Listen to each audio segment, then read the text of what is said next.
This podcast is brought to you by Gamer Nation Productions. Gamer Nation, a new gaming podcasting network by gamers for gamers. Roll with us.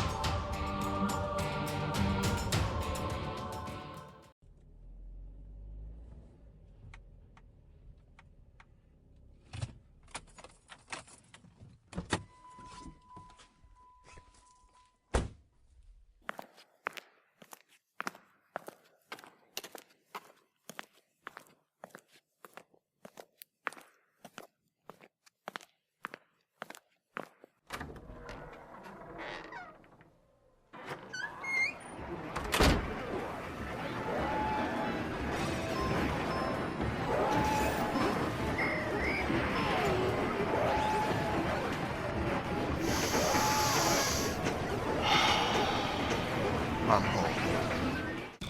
Welcome to the Confessions of an Arcade Addict podcast, an introspective look at video gaming from the classic era to the modern day. Now here is your host, Brian.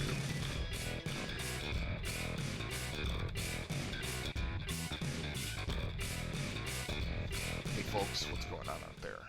Brian here, and this is episode number 45 of the Confessions of an Arcade Addict podcast. Okay, not much has gone on since I recorded episode 44, like 4 or 5 days ago. Just been playing Nova Drift and Battletech because I finally got that working correctly, and also Streets of Rage 4, mixed in with a little New World here and there. Aside from that, not too much else going on. Just working and, taking care of my son and, all the regular normal life things. Once again, no emails or anything like that. So, once again, if you guys out there who are listening have any questions, thoughts, is there an arcade game that you really are fond of that you would like me to cover and have my opinions on it, just get a hold of me at arcadeaddictbrian@gmail.com. Also, there is a phone number for voicemails. That number is 734-743-2433. Also, I am on Facebook, Instagram, Twitter, and Tumblr. On Facebook, just make a search for Confessions of an Arcade Addict. It'll take you right to the page. There is a discussion group that goes along with it. On Instagram, my screen name is @ArcadeAddictBrian, all one word. On Twitter, my handle is arcadeaddict_B, and Tumblr is tumblr.com/blog/Confessions of an Arcade Addict. Once again, multiple ways of getting hold of the show. If you're so inclined, please do so. I want to hear from you guys, so, if you got any questions, let it fly. Okay, let's get right to this. I am in the middle of trying to get episodes 44 through 46 out in the coming weeks so that I can get the Chicago trip underway. I'm working on episode 47 right now. I've got that about 2/3 finished. Once I get done with that, it's on to 48 and on and so on and so forth. It's a 5-part episode arc, starting with how I came about wanting to go to Chicago, and then it culminates with an on-the-road segment when I actually left Chicago heading back to Michigan.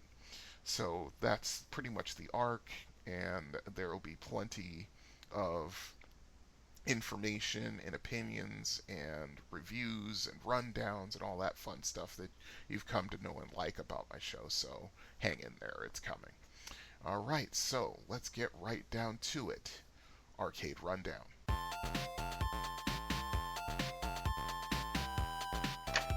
Good morning, Mr. Phelps. Your mission, Jim, should you decide to accept it, is to make Stefan believe Townsend's information. As always, should you or any of your IM force be caught or killed, the Secretary will disavow any knowledge of your actions. This tape will self-destruct in 5 seconds. Good luck, Jim. Arcade Rundown, the news corner, Bridgeport, Connecticut. One of my favorite places. When I was a kid, I used to go downtown a lot. Like I've told you, I'm born and raised Bridgeport, Connecticut from the time I was born until I left when I was 23. Whether it was with my mother or my older brother or when I was older by myself. We used to go downtown all the time. Downtown Bridgeport in the 70s and 80s was not quite what it once was in the 50s and 60s from what I've seen in photographs, but there was still quite a bit to catch my eye when I was younger. The McDonald's downtown was a staple of my childhood, and from what I've seen in Google Maps, it's still there today. I remember Periello's restaurant. It was a great Italian place right on Main Street that my mother went to all the time because she was friends with the daughter of the owner. So she used to take us there all the time to eat. And when we went down there shopping, yeah, we usually went to Periello's. My mom always had the veal parmesan, if I'm not mistaken. Let's see. Of course, there was the mall, Lafayette Plaza, which had a Gimbel's department store on the north end and a Sears department store on the south end. Reed's department store had a multi-floor standalone building a block away from that, and that was also run by an old school operator running an old school elevator. You know, the ones where basically before he starts the elevator, he shuts the gate closed to make sure that, nobody loses a hand when the elevator changes floors, things like that. That was pretty cool. You had the public library, the local AM radio station, WICC, the Mosque roller skating rink, which was about half-mile west of downtown along State Street. You had the Midway, which would come to Seaside Park every summer, the train and bus stations, just a lot of places for a young kid to explore and check out. And believe you me, I did exactly that. But in my eyes, the one place that stood apart from all of them was the News Corner. It was a small newsstand on the corner of Main and John Streets, and as most dedicated newsstands did in the day, they had all the newspapers from the greater New York City area, like the New York Times, the Daily News, the New York Post, the New Yorker magazine, the Hartford Courant, and of course the local papers, the Bridgeport Post and the Bridgeport Telegram. They had tons of magazines ranging from the mundane to the risque, candy, soda, books of varying kinds. And I think somewhere around 1982, somewhere between there, 1982 to 1984, somewhere in there, they had a video rental storefront for a few years. And, one of the major things I loved about it was they had a top-notch comic book selection. But setting all that aside, they had video games. They only had a small area for them, and they never had a lot of machines. I think the most they had was like 7 machines in the place, and like 4 or 5 pinball machines, something like that. But, they constantly rotated games in and out. A game would probably stay on average like maybe 2 or 3 months before it was exchanged for another one. Unless it was making a lot of money, then they would keep it for like 6 months. In a couple of cases, I think maybe 1 or 2 machines they kept for close to a year because they were constantly getting quarters from people. I think the owners were looking for whatever brought them the most money. Big surprise there.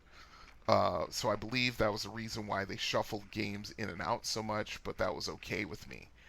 There were the usual suspects, Pac-Man, Ms. Pac-Man, Pac-Man Plus, Galaga, Defender, and the like, but every so often, maybe once a year, they would get something that perhaps one other place in the area would have, like Spanky's or Milford Rec. And that's what really set that place apart from just your average bodega or mom and pop store that had a couple of machines in it. I have more to say in my On the Road segment, so stay tuned for that. And that's Arcade Rundown for the News Corner.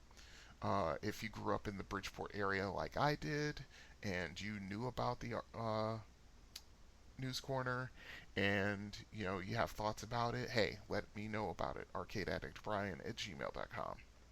Alright then, let's get right on to Are You Experienced? I'm too old for this.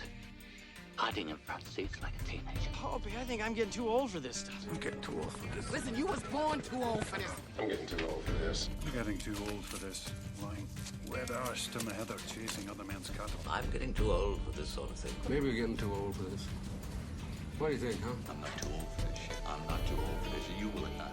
We're not too old for this shit. We're not too old for this shit. We're not too old for this. Say it like you believe. We're not too old for this shit. Yeah. We're not too old for this shit. I'm not gonna buy a hemorrhoid cushion. We're not too old for this shit. Are you experienced? Wizard of Wor. I've loved this game since it came out. You know, it's just one of those classic games. It's hard, at times unforgiving, but when you have it going correctly, it's so satisfying. You know, it's just one of those classic games. I mean, Bally Midway had a lot going on for themselves starting in 1980, and it just kept going from there. So, alright, let's get right on to the Wikipedia page. Okay. Wizard of Wor is an arcade game released in 1980 by Midway. Up to 2 players fight together in a series of monster-infested mazes, clearing each maze by shooting the creatures. The game was ported to the Atari 8-bit family, Commodore 64, Atari 2600, and Atari 5200, and renamed to The Incredible Wizard for the Bally Astrocade. The original cartridge came with a cash prize offered to the first person to complete the game. I didn't know you could complete it. I just thought it went on and on and on until you lost all your lives. Well, how about that? I didn't know that. Okay, let's move right on to the gameplay. The player's characters, called warriors, spelled W-O-R-R-I-O-R-S, must kill all the monsters by shooting them. Player 1 has yellow warriors on the right, and player 2 has blue warriors on the left. In a 2-player game, the players are also able to shoot each other's warriors, earning bonus points and causing the other player to lose a life. Team-oriented players can successfully advance through the game by standing back-to-back, such as in a corner, and firing at anything that comes at them. Each dungeon consists of a single-screen rectangular grid with walls and corridors in various formations. The warriors and the monsters can travel freely through the corridors. Each dungeon has doors at the left and right edges, which connect with each other, making dungeon wrap around. Whenever a door is traversed by a player or a monster, both doors deactivate for a short period, making them impassable. A player who exits a door can pop back through the door immediately when the warlock or wizard is in the dungeon. A small radar display indicates the position of all active monsters. As long as the player has at least 1 life in reserve, a backup warrior is displayed in a small sealed cubbyhole at the corresponding bottom corner of the dungeon. When the warrior is killed, the cubbyhole opens and the player has 10 seconds to move the backup into play before automatically being forced in. The various monsters include the Burwor, a blue wolf-type creature, the Garwor, a yellow Tyrannosaurus Rex-type creature, the Thorwor, a red scorpion-like creature, a warlock, an insectoid-type creature, and the Wizard of Wor, a blue wizard. Both Garwors and Thorwors have the ability to turn invisible at times, but will always appear on the radar. All enemies except the warlock can shoot at the warriors. Each dungeon is filled with 6 Burwors. In the first dungeon, killing the last Burwor will make a Garwor appear. In the second, the last 2 Burwors are replaced by Garwors when killed, and so on. From the 6th dungeon on, a Garwor will replace a Burwor when killed. On every screen, killing a Garwor causes a Thorwor to appear. There will never be more than 6 enemies on the screen at once. From the 2nd dungeon on, after the last Thorwor is killed, a warlock will appear and try to escape through one of the side doors. The level ends when the warlock either escapes or is killed. In the latter case, all point values for the next dungeon are doubled. The Wizard of Wor will appear in or after the 2nd dungeon, once the warlock has either escaped or been killed. After a few seconds, the wizard will disappear and teleport across the dungeon, gradually approaching a warrior. The wizard remains in the dungeon until he shoots a warrior or is killed. He uses a speech synthesizer to taunt the players throughout the game, which is one of the best features of the game, but I'll get into that a little later. To continue. Players are referred to as warriors during the first 7 levels, then warlords beyond that point. The Warlord dungeons are more difficult than the earlier levels because they have fewer interior walls. Ain't that the truth? There are 2 special dungeons with increased difficulty. Level 4 is the arena, with a large open area in its center, and level 13 is the pit, with no interior walls at all. A bonus warrior is awarded before each of these levels. Every 6th dungeon after level 13 is another pit. A player who survives any pit without losing a life earns the title of Warlord Supreme. Each dungeon begins with a dramatic rendition of the 5-note opening from Danger Ahead, the theme to the radio and television show series Dragnet, with the 5th note only playing on the double-scored dungeon screen. Let's see. The reception. Wizard of Wor was moderately successful in arcades. Electronic Games called the Atari 8-bit version outstanding. It similarly praised the arcade version, stating that while 1-person and competitive 2-person play was excellent, 2 people cooperating was, quote, a unique playing experience, end quote. Danny Goodman of Creative Computing Video and Arcade Games called The Incredible Wizard for the Astrocade, quote, an incredibly good replica, end quote, of Wizard of Wor. Video Magazine's 1982 Guide to Electronic Games agreed, calling it, quote, a near-perfect translation, end quote, of the arcade original. It would go on to be awarded Best Multiplayer Video Game at the 4th Annual Archie Awards, where it was described as, quote, the finest cartridge ever produced for the Astrocade, end quote. And the Atari version would be honored at the 5th Archies with a Certificate of Merit in the same category. And the legacy is real quick.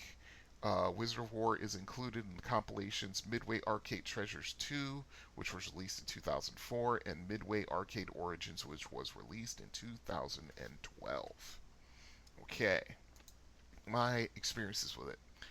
I think the first time I saw this game was again at the James E. Strait shows when they came to my neighborhood every summer. I think it was the summer of 80. It might have been 81. I can't remember. I would find out in 1982 that Spanky's had it, and they kept it on the floor for a very long time, I think right up until they shut down in 1989. In all my arcade ramblings through the following years, I would not see a Wizard of Wor machine again or actually the game itself, until I discovered the joys of emulation in the early 2000s, and I wouldn't see an actual machine until I started going to the arcade in Brighton. I think they put that on the floor in 2016, and the machine is still there to this day. Of course, I love the game because, like its counterpart Gorf, because all the junk the wizard would be talking at you while you played it. The funny part was that I set my all-time high score on the game in either 2017 or 2018. This is another classic by Bally Midway for sure. Yeah, it's a great, one of the all-time greats, even though it didn't have as much success as, like, say, a Pac-Man or a Donkey Kong, comparable machines of the day, which were leaders in arcade popularity and revenue. Okay, so that's our experience for it. Let's pivot right immediately into time for some Stragedy. I'll be damned. What happened? Bad tactics, Mr. Ryan. Oh, I never should have doubted you, boy! There's a plan in everything, kid. And I love it when a plan comes together. Hey, it's about time for me to employ a little Stragedy. Time for some Stragedy. Okay, Wizard of Wor starts out easily enough, but it can get really difficult after the 4th maze, if I remember correctly. The difficulty curve is fairly steep, and that's for sure. One of the things I would like to do in the first couple of levels is to actively hunt the Burwors, Garwors, and Thorwors, because they don't shoot at you at first, and they move relatively slowly. I think this changes by level 3, and then you need to find a spot where you can cover 2 directions at the same time and use the radar to find out if anything is coming at you in order to blast it. From level 2 onward, the Warlock will come out after you dispatch the last monster, so the best thing to do is to post up by the warp tunnel and see which direction the Warlock goes, then either wait until he comes for the tunnel you're in front of, or the tunnel he's heading for, and blast him. be ready because the Wizard of Wor himself might come out right after that, teleporting to random areas and blasting shots from his wand. The best way to get him is to find a spot that affords a long shot down a hallway and hope that he teleports into the shot's path. Otherwise, it's more or less luck to hit him, although he's worth 2,500 points and 5,000 if in a double score dungeon. This is why killing the Warlock is so important, because in the following dungeon, all scores are doubled. Let's see, quick scoring breakdown. The Burwor is 100 points, Garwor is 200, Thorwor is 500. If you shoot your companion warrior, it's 1,000 points. The Warlock is 1,000 as well, and like I said, it doubles the score for the next dungeon. The Wizard of Wor, like I just said, is 2,500 points, 5,000 in a double score dungeon. In Tom Hirschfeld's How to Beat the Video Games, he listed diagrams of all the dungeons, and apparently there are several so-called safe spots in certain dungeons where the monsters can only come at you from one direction. That makes killing them easier because all you need to do is sit there in the areas and face in that direction and button mash the fire button for all you're worth, as the monsters will eventually come at you from that direction. As I've said when I talk about this book, there's an electronic copy of it on archive.org. I also found an interesting fact for Wizard of Wor on GameFAQs.com, so I'll post both links in the show notes. All in all, Wizard of Wor is a great game. Bally Midway was only starting their run of classic games when this and its counterpart Gorf came out in 1980. It was kind of a rare machine to find, but some arcades and barcades do have it, and it is worth looking for. And that's just the truth. Okay, I will post those two links in the show notes when this episode goes live, so stay tuned for that. Until then, any questions, thoughts, comments, you know what to do. arcadeaddictbrian@gmail.com. Alright, let's move on to the Silver Ball.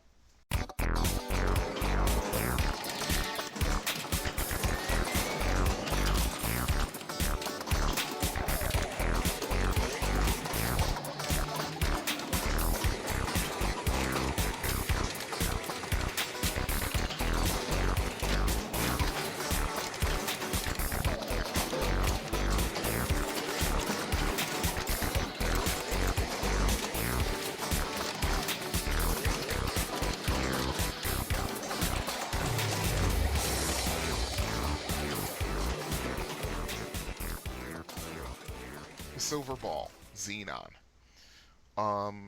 Once again, to my disappointment, I wasn't able to find out a lot of information about the machine and how it plays. I have an idea of how the gameplay goes, but it's a little rough in my head right now, so I'm not going to embarrass myself by putting out incorrect information. I do remember the person responsible for all the sound effects for the machine. Her name is Suzanne Ciani. She was on my second favorite science TV show when I was a kid, 321 Contact, and she would show how she would make the sound effects. Then I think maybe later that year or maybe the next year, she would be on David Letterman doing the exact same thing. She's gone on to become, as someone in the YouTube comments on one of her videos said, quote, the Grand Countess of the modular art form, end quote. You should check out her music. It's really great. As I was typing out this article, I was listening to some of her music. She had a video on YouTube where she was in Europe somewhere, I think Amsterdam, but I can't remember exactly. And she was making music and building it layer by layer. The only other person I've ever seen do that was Robert Fripp when I was at a G3 concert back in like the early 2000s. Yeah, she would just start with a basic thing and then she would just add these different layers. I mean, the setup she had in front of her was like, it was like two laptops and like this like old school sound effect creator, and she would just add these things in and add them in and add them in until she was finished. And then you had a fully formed musical piece, coming from it. It was awesome. But okay, getting back to the machine. The first time I think I saw Xenon, trying to remember, I think it was the Bolorama Game Room, believe it or not. Even as an 11-year-old boy, I could see how sexual the game was with the seductive voicings and the fast and frenetic action of the table. I do actually have this table in emulation, although it wasn't programmed correctly. The music would increase in tempo as you hit targets, and the tube shot would get stressful with the music blasting at you at such a frenetic pace. I mean, it's a great machine. I loved it for a multitude of reasons. I mean, the gameplay, the sound effects, the way as you kept hitting targets and increasing your score, and making the tube shot, the pace would just increase, and your heart rate would go up. You would start messing up shots and so forth. This was my favorite pinball machine until Bride of Pinball came out in 1991. Though after the video game crash and the subsequent closures of multiple arcades in the late 80s, it became really hard to find. The last time I actually second to last time I actually found a Xenon machine was when I actually spent time in Stamford, Connecticut, and I was staying at my aunt and uncle's place. And there was a mall maybe about, oh goodness, I want to say half a mile away from their apartment building. So I was always there hanging out, checking places out and so forth and so on. But they didn't have an arcade. And I think across the street and maybe another quarter of a mile down the street from the apartment building was a hotel. I think it was a Sheridan, if I'm not mistaken. And of course, when I checked out hotels, of course I wanted to see if the hotel had a game room. And sure enough, this hotel did. I can't remember what floor it's on. I think it was like the 7th floor or something like that. I can't remember. But, I would go up there, I'd bum dollar bills off my aunt and uncle, and I would go over there and, play Xenon and the couple other video game machines and pinball machines they had. Just memories, that kind of thing. So yeah, I mean, I tried to find a Xenon machine when I went to Chicago, but no one had it. I would have put my money on Galloping Ghost to have it, but they did not. It was unfortunate. But, it is what it is. Let's see. So, yeah, that's Xenon. I mean, I wish I had more information about the scoring and about, more about its actual origins. But, like I said, when it comes to these old pinball machines, unless it's like one of the absolute classics, there isn't a lot of information to be had, unfortunately. Unless, of course, I'm looking in the wrong place. If anybody has any sort of idea, I mean, I know there are a bunch of pinheads out there who listen to this show. If there's a website out there that has breakdowns of all the old school electromagnetic machines, please get a hold of me, arcadeaddictbrian@gmail.com, or get a hold of me on Facebook or Instagram or Twitter or Tumblr. I'll find it eventually, and let me know if there's a place that I can take some information from, because I still got at least another 6 or 7 machines that I want to cover before I put the silver ball to bed. So yeah, if you know, let me know, please. Okay. With all that being said, let's go on to the final segment of the show, which is, of course, On the Road. So, once again, get in, sit down, strap in, shut up, hang on.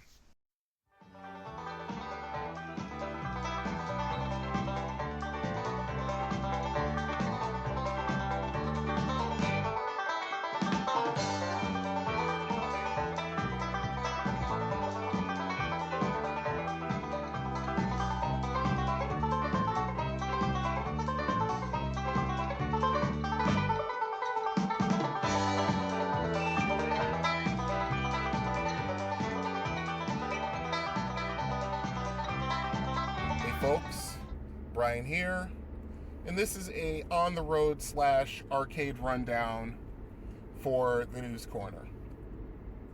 I just realized while I was listening to Vic Sage's latest episode where he's starting to talk about Wizard of Wor, I realized that there are a couple of places that deserve an arcade rundown that I just have been ignoring, and I really shouldn't. For all of the gushing I've been doing about the News Corner, I really should just give it a rundown. And when I really thought about it, that place was as important in some ways as far as video gaming went, then it's just as important as any other place that I've gone to, in my childhood and in my teenage years and into my 20s. So most of this is being drawn from memory. If I can get a little more information on, any internet sources about the News Corner, I will certainly append it to this segment. So here we go. The News Corner, I don't know when it originally came to be. I think it was sometime in like the 50s, I want to say, at least the 1960s, at the very least. It was on the corner of Main Street and John Street in downtown Bridgeport. It was the location just by itself was important because most of the bus lines that went through downtown Bridgeport on their way to points north, east, and west, you couldn't go any further south because you would only go down to Seaside Park and then that would be it. Because if you went any further south, you'd be in Long Island Sound, of course. But most of the bus routes would stop either on the east side of the intersection, crossing over Main Street, the west side of the intersection, crossing over Main Street, heading west, and a lot of bus routes either were coming from Seaside Park or were coming from Lafayette Plaza and heading north, towards whatever destinations were going that way. Of course, the Main Street line, which was the more or less lifeline for me going to places like when I used to go to private school in Milford, Connecticut, I would get off at Main and John Street and just walk a couple of blocks east to the train station, where I would probably get engrossed in a game of Galaga and then have to have a foot race to the eastbound platform to head to Milford to go to school. Yeah, I can only think about how many times I've done that. I'm trying to remember when the News Corner started getting video games in their store. Of course, News Corner is a major newsstand. You can get newspapers, magazines. They had an entire shelf for comic books, which they rotated out regularly. Back in my comic collecting heyday, I would get, oh my goodness, I think I was collecting close to 12 to 15 titles. That was back when, of course, comic books were much more affordable. When I first started, they were 35 cents an issue, and then they increased to 50 cents, then 60 cents, then 75 cents, then $1, then $1.25. I think I stopped collecting right when they were $1.50 an issue. I'm trying to remember. I remember just as an aside, the tipping point for me for comic books not only was the price, but also I was a Marvel comic fan. DC was okay, but they just did not hold a candle to Marvel. They just didn't. Even though DC had, Superman, Batman, the Justice League of America, Teen Titans, and so on and so forth. I mean, they had a ton of different titles, but Marvel was it for me. I mean, I'm trying to remember. All the titles I used to collect were like, let's see, if we're going all the way back, Star Wars. After the movie adaptation came out in 1977, they got the license from Lucasfilm to actually continue the comic book series, and they did.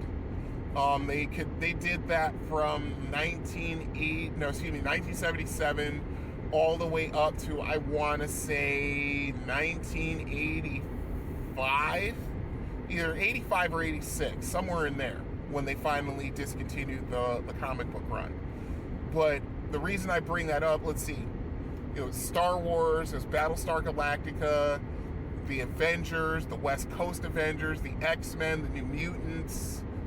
Oh goodness, I'm forgetting a couple. I actually started getting into collecting Thor.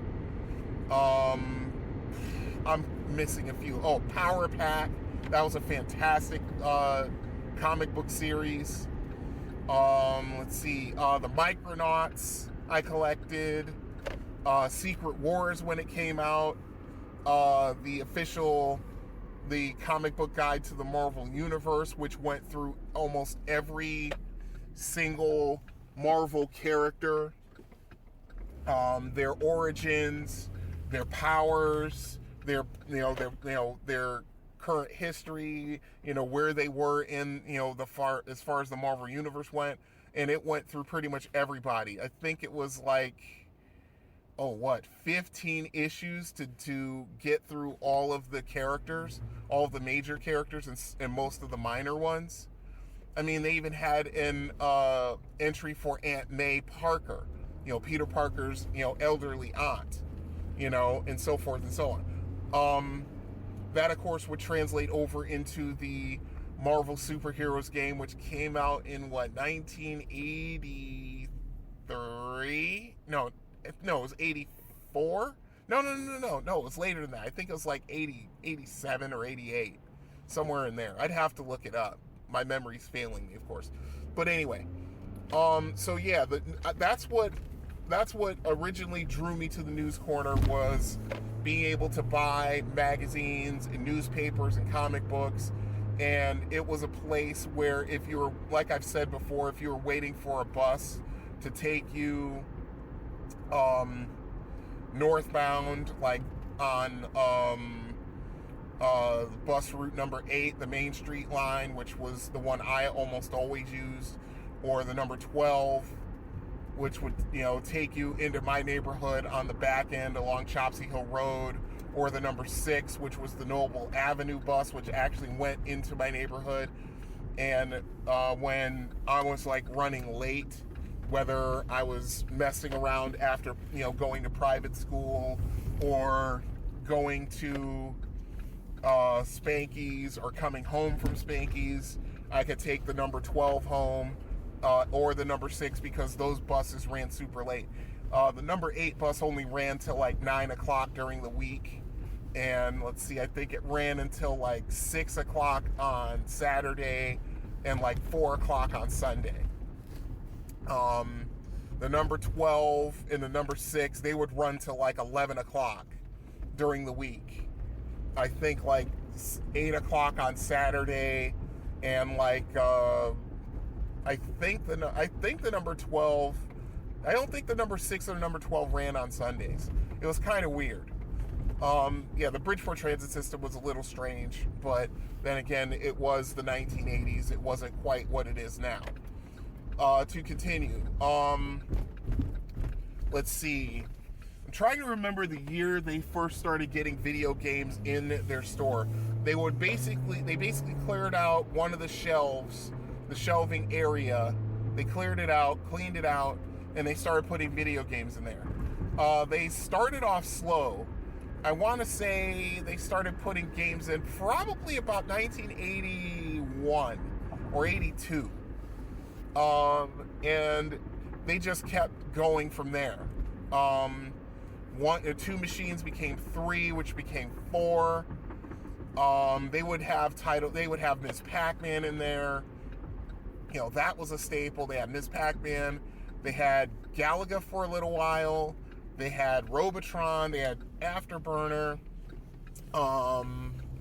Let's see, what else did they have? Oh, of course, they had Double Dribble. I talk about that when I did my already experienced and Stragedy for that game. And they would get games that were, what should I say? They had a couple of games that I never saw anywhere else, which was kind of funny, kind of weird in a way. But so like I said, this place had games rotating in and out all of the time. They had Defender, actually. I'm trying to remember if they had Stargate. I don't think they did.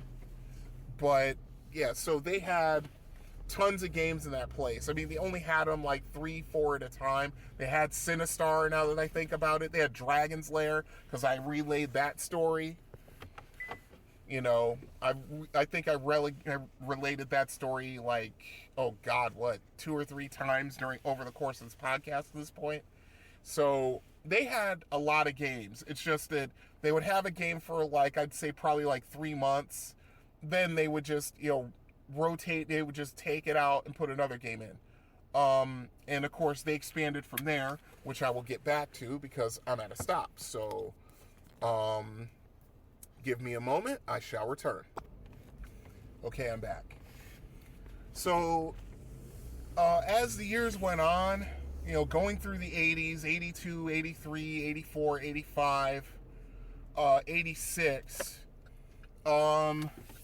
I won't say they got greedy, but because it was the location was, you know, in such a prime position, because you had literally hundreds of people, if not, I'd say close to 1,000 people a day going through the area from, you know, when the buses start at like 6 in the morning until most of them stopped at like, you know, 9, 10 o'clock, 11 o'clock at night. You know, so they got, I won't say they got greedy, but they started putting in more games. Actually, at one point, I think they had like 6 or 7 arcade games and like 4 pinball machines in the place.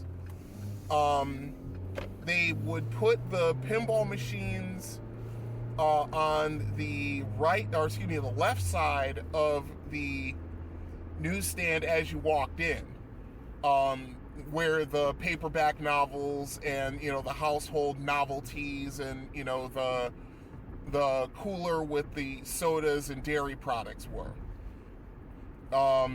They would put the pinball machines over there. They would keep the video games on the right side, you know, it's sort of like in the center aisle.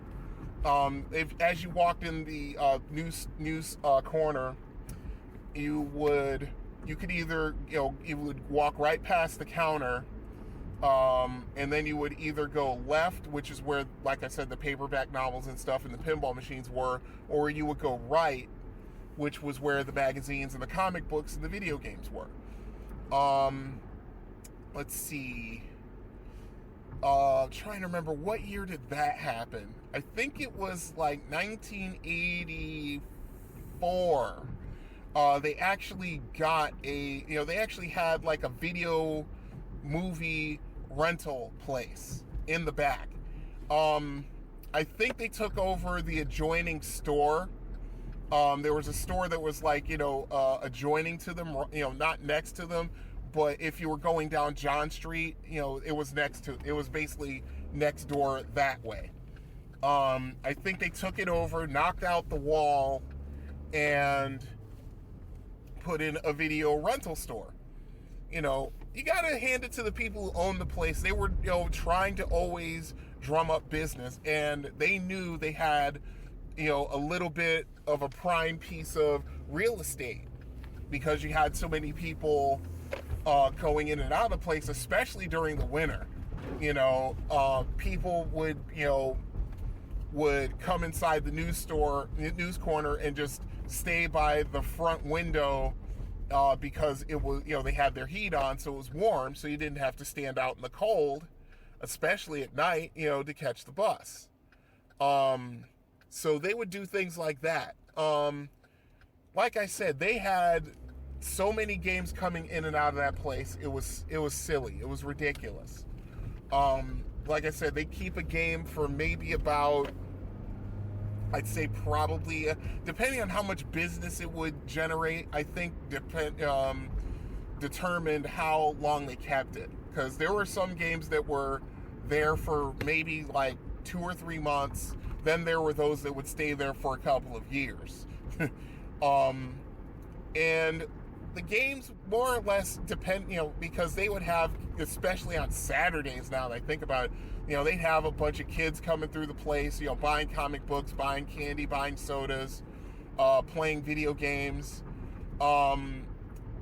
Despite all that, you know, if I was going to put it in an arcade review, I would probably give average marks for functionality because it was sort of like a hit and miss kind of thing. If something was wrong with a game, it would take them a little while to get it fixed. But usually, you know, I think they did what they could to maintain the machines. I just think if something major went wrong, it would take a while. Or in some cases, they would just rotate the machine out of there. You know, they would just take it out of the art, you know, take it out of the news corner, never to be seen again. That did happen on a couple of occasions. Let's see, what else? Like I said, when I was talking about Double Dribble in Are You Experienced, I was talking about my 100-point game. The news corner had they were notorious for taking their games and jacking the difficulty level all the way up. On the one hand, it was frustrating because if it was a new game, like say like Rygar or Jackal or Cabal or something like that, where you hadn't seen it before and you wanted to play it, it would be frustrating because the difficulty level would be so high that unless you had, you know, quite a little bit of natural talent at video games, you know, you would get killed off really quick. Their defender machine, the difficulty was jacked up to the max. You know, like I said, when I was talking about Double Dribble, you know, I wanted to play a game of defender, and I basically got like, 6,000 points, which is an embarrassment for me at that point. If we're talking 1986, you know, I'm 17, 18 years old, and I can put up, you know, 100,000 on defender without too much effort. And to have that kind of thing happen really stuck in my craw, and yeah, and the rest was history. I already went into that story. But at the same time, if you were there enough, and you just said, you know what, I know how this game operates, I'm just going to play it and see what I can do with it, you would get really good really quickly. Because, you know, you're basically dealing with a machine with maximized difficulty settings, and if you know how a game plays, you can kind of muddle your way through and get better. The Ms. Pac-Man machine that they had, you know, that thing was in and out of the news corner at least 5 or 6 times throughout my years going to that place. Of course, when I got my job at CVS in 1987, I was having to take the Main Street bus out to downtown to Fairfield Avenue and take the number 2 out to where where my job was, and then come home that same way. I had to make an arrangement with management saying, hey, I know you guys want me to stay till closing, but the last bus leaving from Fairfield was, it comes out at it goes through at 8 o'clock, and then I have to catch a connecting bus to get home. Sorry about that, folks. I got a phone call, and then I was pulling up to the drive-thru to order lunch, so I decided to take care of all of that and resume once I got back on the road. So here we are. So yeah, when I would come home from work from CVS at night, I would, have to chill out at the news corner and wait for the last Main Street bus to come through, which would be right around 9, about 9:15 or so. By the time I got to downtown Bridgeport, it would be 20 after 8 maybe. So I would have a little bit of time to, play a couple games at the news corner, which is what I usually did. Also, sometimes I would go to the news corner and play games while I was going to get my hair cut, because the place that I used for most of my life, the place I would go to for most of my childhood, going into my teen years, and until, I just decided not to stop going there, was Carter's Barbershop on the east end of Bridgeport on Stratford Avenue. So when I was a kid, my brother and I used to go, and my brother, of course, would watch out for me, him being 5 years older than me, and it was still a little bit of an ordeal to be grammatically correct. It was still a little bit of an ordeal to go get my hair cut when I was a little kid, but we would go to the news corner and just hang out there for a little while before we went to the bus station to catch the Stratford Avenue bus to go out to the barbershop. As I got older, I started making the trip by myself because, my mother could trust me to say, hey, here's $10, go get your hair cut, go get something to eat, and come back, before dark. This was usually on a Saturday. And I would go out there probably about, I would say 1 o'clock in the afternoon, after all the cartoons and, the professional wrestling would go off the air, on a Saturday. Then I would, get dressed and head down there. And, so I would go to the news corner. If we're talking 1982, 1983, I'm 13, 14 years old, and I can make the trip by myself now. But the reason why it was an ordeal when I was a younger kid was because I had hypersensitivity when I was a kid. And I see it in my son. He inherited it from me, unfortunately. And, just like when it was a trial for me getting my hair cut back in the day, it's a trial for him to get his hair cut now. And he, 5 years old, and yeah, the clippers really mess with his, it overloads his senses, and he starts, crying and squirming and all that kind of stuff. Yeah, but, I went through the exact same thing. The problem was that, I was, hypersensitive, everything. I was like the Princess and the Pea. If something hurt, it would hurt a lot, more than it probably should. But that's the hypersensitivity. But anyway, I would make a trip of it and go to the news corner and play video games and, maybe buy a couple comic books to read while I'm on the bus going out to Carter's Barbershop, and then to read on the way home. And then once I got done at Carter's Barbershop, I would go back to the news corner, play some more games, before catching the Main Street bus to go home. And, things like that. And as I got older, I'm trying to remember when I stopped going out to Carter's. I think I was like, oh goodness, I think before the very last time I went to Carter's Barbershop, it was 2000, when I decided to go out there when I was visiting my mother, and I wanted to get a haircut out there, and just to also see how the barbershop was doing. And the barbershop was doing pretty much the exact same way it was when I was going there when I was a little kid, except the stylish changed a little bit.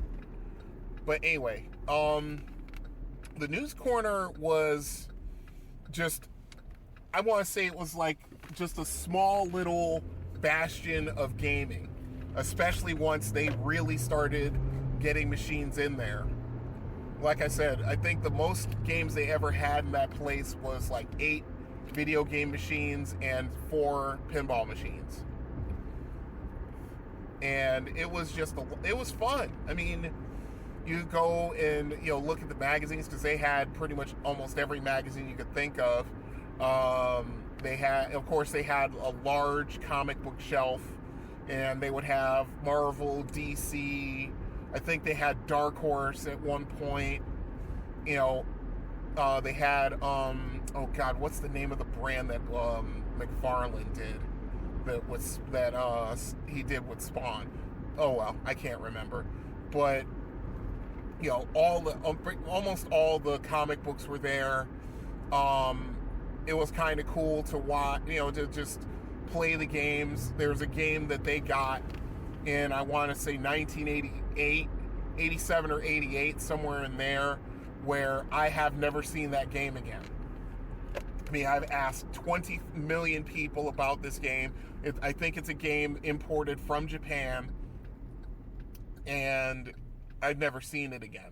I've asked people, in the know, people who know their arcade games and so forth, so on, and nobody knows what I'm talking about. Oh, it's so frustrating.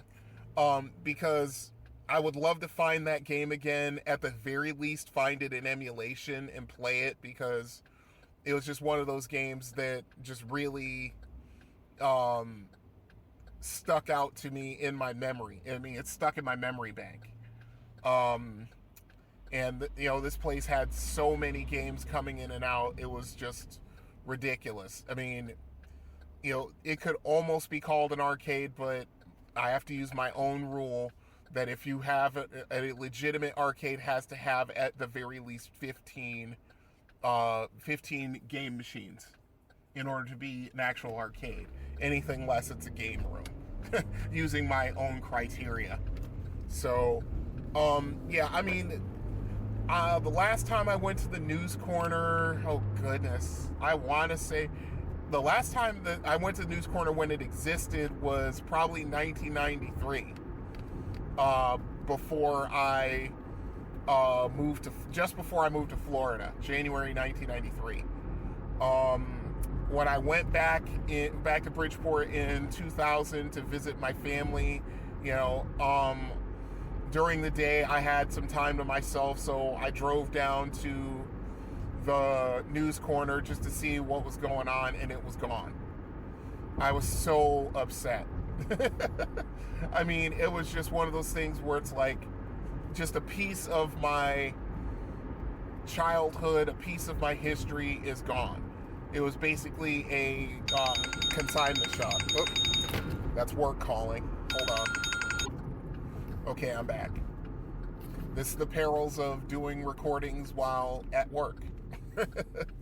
But anyway, so yeah, like I said, I went back in 2000 and it was gone. When I went back to Bridgeport again in 2004,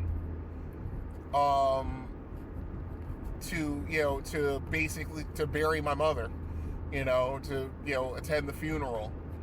And then when I went back again in 2005, it's just not amazing, but progress is what it is. But downtown Bridgeport had changed a whole lot, in the space of those 12 years. From 1993, when I was still there, to 2005 when I went back. And of course the News Corner was still gone. I don't think it's ever coming back. That's unfortunate. Well, especially in this day and age when you can basically find out anything you want to find out by doing a Google search, and being able to sift through websites and information to find what you're looking for. And it just made me sad. It really did. Of course, just having the experience of having such a place, like I said, that location was prime real estate for the News Corner for a very long time. But I think with the rise and advent of the internet in the late 90s going into the 2000s, I think the writing was on the wall for such a place. Not to mention it was in downtown Bridgeport, which had their issues with crime and so forth. But I can kind of understand it. But it was still a sad day when I saw that it was closed. Just like it was a sad day in 2005 when I found out later, when I found out in 2005 that Milford Rec was shut down and they had demolished the property. That was another sad day. It's just like that when you find, if you're a video game head and you find good places to play video games and you come to more or less rely upon those places for that experience, and then you go to the location and then all of a sudden it's gone. It's just not a good feeling. It really isn't. But unfortunately, that's the way it goes with arcades, especially in those days before the free play the advent of the free play option, where you just pay a certain amount of money and you can play the games as long as you want. So, that's the new formula, that's the new business model for the modern day video game arcade. And that's just what it is. There are very few arcades that still run on quarters. There are some. Pinball Pete's in downtown Ann Arbor is, the example I use, even though, like I've said, they're expensive to. It's an expensive prospect to, go to Pinball Pete's and make an afternoon of it. But at the same time, it also comes down to real estate. That is downtown Ann Arbor, Michigan, and it's just the rent for storefronts in that area is absolutely horrible. But anyway, I'm starting to ramble. All right, so that's my thoughts and feelings on the News Corner. Again, if you grew up in Bridgeport, Connecticut, and you remember the News Corner as a kid, you remember, a lot of things, remember things about it and the games and so forth, by all means, don't be shy. Get a hold of me. arcadeaddictbrian@gmail.com. So that will do for this On the Road segment. This is Brian saying good gaming, have fun out there, au revoir. This has been the Confessions of an Arcade Addict podcast. All music has been provided by Kevin MacLeod. You can find his music at incompetech.com. You can contact the show by email at arcadeaddictbrian@gmail.com, or you can call and leave a voicemail at 734-743-2433. Until next time, you have been listening to the Confessions of an Arcade Addict podcast. See you then.